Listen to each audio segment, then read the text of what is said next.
ఏ survey చూసినా జగన్దే గర్వకారణం అన్నట్టుగా మారింది. పొత్తులు పెట్టుకుని జగన్ కు వ్యతిరేకంగా ఎంతమంది కలిసినా చివరకు జగన్దే జయమని తేలుతోంది. తాజాగా ఏపీలో మరో సర్వే సంస్థ అదే ఫలితాన్ని పునరావృతం చేసింది.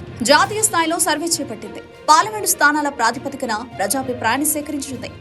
ఆ ఫలితాలని తాజాగా వెల్లడించింది. దేశవ్యాప్తంగా సార్వత్రిక ఎన్నికలతో పాటు ఏపీ అసెంబ్లీ ఎన్నికలు జరుగుతున్న సంగతి తెలిసిందే. అన్ని పార్టీలు ఎన్నికలకు సిద్ధమయ్యాయి. వైసీపీ ఒంటరి పోరుకు సిద్ధం కాగా టీడీపీ జనసేన కూటమి కట్టాయి.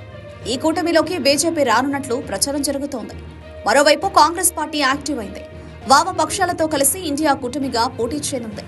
ఈ తరుణంలో ఏపీలో బహుముఖ పోరు తప్పడం లేదు. ఏపీ సీఎం జగన్ దూకుడుగా ఉన్నారు. రాష్ట్ర వ్యాప్తంగా పెద్ద ఎత్తున అభ్యర్థులను మార్చుతున్నారు. సిద్ధం పేరిట భారీ సభలను నిర్వహిస్తున్నారు. అదే సమయంలో చంద్రబాబు రా కదిలిరా భారీ సభలను ఏర్పాటు చేస్తున్నారు. పవన్ కళ్యాణ్ తో కలిసి జెండా సభలకు సైతం శ్రీకారం చుట్టారు. ఈ నేపథ్యంలో రాష్ట్రంలో ఎన్నికల సందడి కనిపిస్తోంది. గెలుపుపై ఎవరికి వారు ధీమా వ్యక్తం చేస్తున్నారు. దీంతో నేషనల్ మీడియా సంస్థలు, సర్వే సంస్థలు హల్చల్ చేస్తున్నాయి. ఇప్పటి వరకు India TV, pole strategy group, political critics సర్వేలు తమ అంచనాలను బయటపెట్టాయి. మెజారిటీ సర్వే సంస్థలు వైసీపీకి అనుకూలంగా ఫలితాలనిచ్చాయి.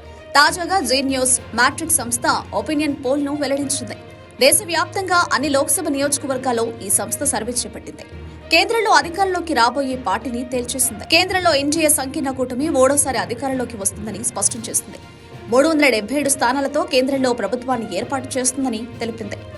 ఇండియా కూటమి 94 స్థానాలకే పరిమితమవుతుందని తేల్చి చెప్పింది. ఇతరులు 76 స్థానాల్లో విజయం సాధిస్తారని కూడా చెప్పుకొచ్చింది. ఏపీలో మాత్రం వైసీపీ హవా కొనసాగిస్తుందని తేల్చేసింది. 25 పార్లమెంటు స్థానాలకు గాను వైసీపీ 19, టీడీపీ జనసేన కూటమి 6 స్థానాల్లో విజయం సాధిస్తుందని ప్రకటించింది. కాంగ్రెస్, బీజేపీ ఖాతా కూడా తెరవదని తెలిపింది. దీన్ని బట్టి వచ్చే ఎన్నికల్లో వైసీపీ మరోసారి అధికారంలోకి రావడం ఖాయమని తేలింది. తాజా సర్వే బట్టి ఏపీలో 133 స్థానాలతో వైసీపీ అధికారంలోకి వచ్చే ఛాన్స్ ఉంది. ప్రతి పార్లమెంటు స్థానం పరిధిలో 7 అసెంబ్లీ స్థానాలుంటాయి. 19 పార్లమెంటు స్థానాలకు గాను 133 అసెంబ్లీ సీటు దక్కించుకునే అవకాశం కనిపిస్తోంది. వైసీపీకి 48%, టీడీపీ జనసేన కూటమికి 44% ఓట్లు దక్కించుకుంటుందని ఈ సర్వే తేల్చింది. ప్రభుత్వంపై ఎటువంటి వ్యతిరేకత లేదని తేలడం విశేషం.